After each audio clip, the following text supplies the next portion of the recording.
जो सबसे अच्छा फैसला मैंने लिया वो था चुप रहना। अब मुझे कुछ नहीं कहना है। मैं किसी को यह साबित नहीं कर रहा कि मैं एक अच्छा इंसान हूँ और मैं कुछ ठीक करने की कोशिश नहीं कर रहा जिसे मैंने नहीं तोड़ा।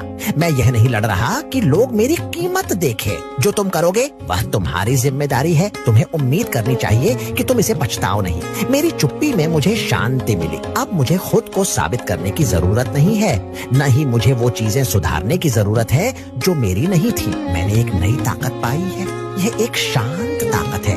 यह एहसास करने से आई है कि मेरी कीमत किसी और की पहचान पर निर्भर नहीं है।